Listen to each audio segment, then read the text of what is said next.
Hello student, today I am going to with fundamental unit of life. Life life किससे बना? Cell से बना। Cell जो है वो हमारा बिल्डिंग ब्लॉक की तरह काम करता है सारे ऑर्गेन्स में। क्यों करता है?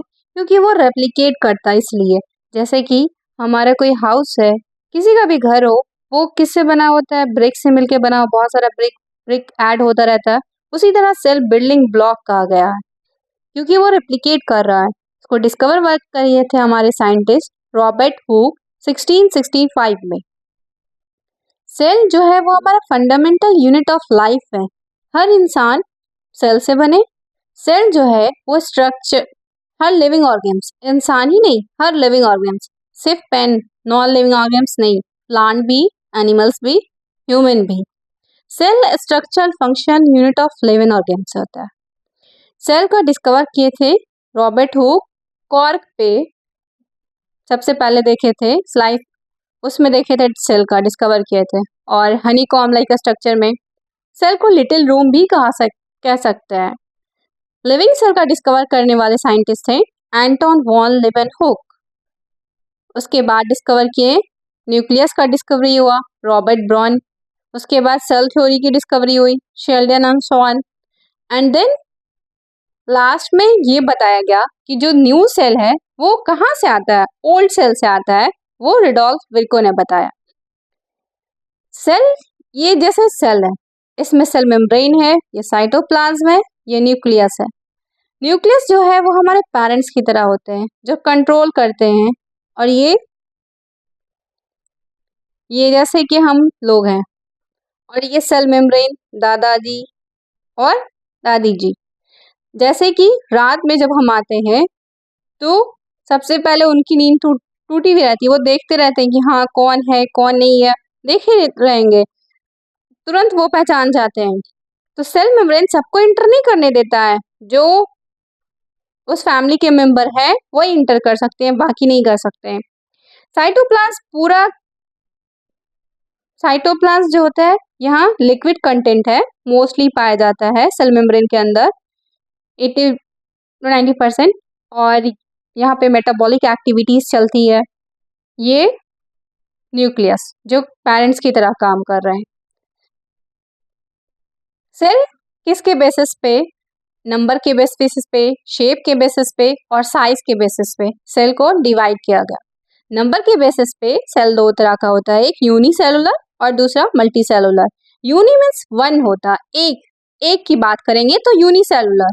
एक इसमें क्या होता है, जैसे एग्जांपल ले लें अमीबा, पैरामीशियम, यहाँ सारा चीज डाइजेशन, रेस्पिरेशन, सर्कुलेशन, एक्सक्रीशन, ये सारा एक ही सेल कंट्रोल कर रहा है, तो लोड ज्यादा हो गया है। लेकिन अगर मल्टी सेलुलर की बात करें, हम लोग की बात, तो हमारा हर ऑर्गेनिज्म में क्या होता है कि एक्सक्रीशन अलग सेल समानता है, डाइजेशन अलग, रेस्पिरेशन अलग, रेस्पिरेशन, एक्सक्रीशन और डाइजेशन, जितना भी सिस्टम में चल रहा है वो अलग अलग सेल करता है। ये नहीं कि सारा एक ही काम करेगा, डाइजेशन अलग सेल करेगा, रेस्पिरेशन अलग, एक्सक्रीशन अलग, जितना हमारे बॉडी में फंक्शन चलती है।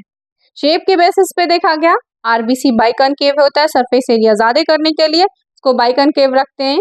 और ये इसलिए शेप के बेसिस पे सेल को देखा गया ताकि ज्यादा से ज्यादा ब्लड फ्लो हो सके। WBC जो फॉरेन पार्टिकल्स होते हैं को इंटर करने नहीं देता है। इंटेस्टाइनल सेल फूड का एब्जॉर्प्शन करने में हेल्प करता है।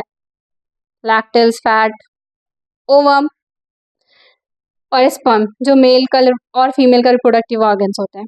साइज के बेसिस पे देखा जाए तो माइकोप्लाज्मा और ऑस्ट्रिच का एक होता है। अब सेल के अंदर कौन कौन सा कंटेंट पाया जाता है? Cell wall, cell membrane, cytoplasm, mitochondria, vacuoles, ER, endoplasmic reticulum, Golgi apparatus, plastid and lysosome भी होते हैं। सेल वॉल प्लांट का फीचर्स होते हैं, एनिमल्स में नहीं पाए जाते। सेल मेम्ब्रेन जो होता है वो फ्रीली इम्परमिएबल होता, मतलब सबको इंटर करने नहीं देता। अभी बताए थे कि ये दादाजी और दादा जो होते हैं वो सबको इंटर नहीं करने देते हैं, देखते हैं कि हाँ ये घर के सदस्य हैं तो आएंगे। तो उसी तरह सेल मेम्ब्रेन काम करता है या मेटाबॉलिक एक्टिविटीज चलती, साइटोप्लाज्म नहीं, इसी के अंदर मेटाबॉलिक एक्टिविटीज चलती है सेल मेम्ब्रेन के अंदर। साइटोप्लाज्म लिक्विड कंटेंट होता है। Mitochondria power house of the cell कहते हैं, क्योंकि यहाँ एटीपी का फॉर्मेशन होता है, एनारोबिक रेस्पिरेशन होता है। वैक्यूल्स जो होता है वो मोस्टली प्लांट का फीचर्स होता है 90%, लेकिन रियली प्लांट्स एनिमल्स में भी पाए जाते हैं। वैक्यूल्स जो होता है स्टोर करता है फूड को, रेसिन को, स्टार्च को, शुगर को, और डस्टबिन की तरह भी काम करता है। जैसे हमारे घर का डस्टबिन होता है उसी तरह ये भी काम करता है। जितना वेस्ट सब्सटेंस होते हैं सारे वैक्यूल्स के अंदर जाते हैं। ईआर दो तरह का होता है, एक स्मूथ एंडोप्लाज्मिक रेटिकुलम, एक rough endoplasmic reticulum. Rough lip जो होता है वो प्रोटीन का सिंथेसिस करता है, और जो स्मूथ होता है वो लिपिड का फॉर्मेशन करता है। अब हो गया गोल्गी एपरेटस। गोल्गी एपरेटस का 3 काम है, मॉडिफाई करना, पैकेजिंग करना और ट्रांसपोर्ट करना, एक जगह से दूसरी जगह ले जाना। फिर प्लास्टिड प्लांट का फीचर्स होता है, क्लोरोप्लास्ट, क्लोरोफिल। जैसे लीफ हो गया, लीफ को कलर पिगमेंट देने का काम क्लोरोफिल का काम है। क्लोरोफिल सनलाइट के हेल्प से बनता है, अगर नहीं रहेगा तो नहीं बन पाएगा। क्रोमोप्लास्ट कलर प्लास्टिड होते हैं जो कलर देने का के लिए रिस्पॉन्सिबल होता है।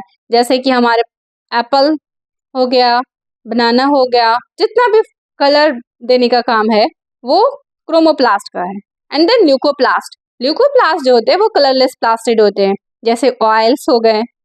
That's all. अगर आपको ये अच्छा लगा देन मैं कंटिन्यू करूंगी आगे। लाइक एंड सब्सक्राइब करें।